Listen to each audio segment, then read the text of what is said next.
ధరలు ఆకాశాన్ని అంటుతున్నాయి. ఇరానియన్ కరెన్సీ అయిన రియాల్ కొలాప్స్ అవుతుంది. ఇరాన్లో జరుగుతున్న ప్రొటెస్ట్స్ సింపుల్ అజిటేషన్ కాదు, ఇది వార్నింగ్ బెల్. ఈ డీటెయిల్స్ ఏంటో ఈ వీడియోలో చూద్దాం. Hello officers, welcome to Prerana ICS.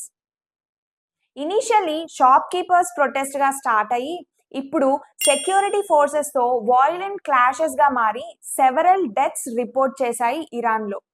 ఈ ప్రొటెస్ట్స్కి మెయిన్ రీజన్స్ ఏంటంటే ఇన్ఫ్లేషన్ 40% ప్లస్ పెరగడం అండ్ 2025లో రియాల్ హాఫ్ వాల్యూ కోల్పోవడం మెయిన్ ట్రిగర్ అయింది. US and western sanctions, nuclear program issues, regional tensions వల్ల ఎకానమీ ఇంకా వర్స్ అయింది.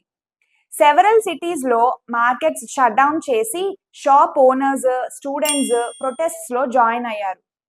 Iranian media and rights groups ప్రకారం మల్టిపుల్ డెత్స్ అండ్ ఇంజరీస్ ఉన్నాయి, కానీ నంబర్స్ మాత్రం చాలా కాన్ఫ్లిక్టింగ్ చూపిస్తున్నారు.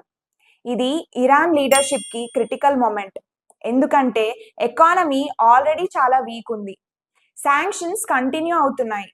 అలాగే జూన్లో Israel US air strikes and 12-day war with Israel వల్ల పబ్లిక్ యాంగర్ చాలా పెరిగింది. గవర్నమెంట్ ఒకవైపు సెక్యూరిటీ క్రాక్ డౌన్ చేసి మరోవైపు డైలాగ్ టాక్స్ ప్రామిస్ చేసింది. పబ్లిక్ హాలిడే డిక్లేర్ చేసి ప్రొటెస్ట్ స్లో చేయడానికి ట్రై చేసింది.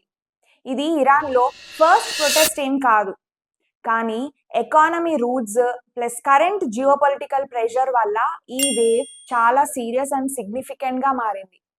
ఇలాంటి ఇంపార్టెంట్ అప్డేట్స్ కోసం follow Prerana ICS. Thank you.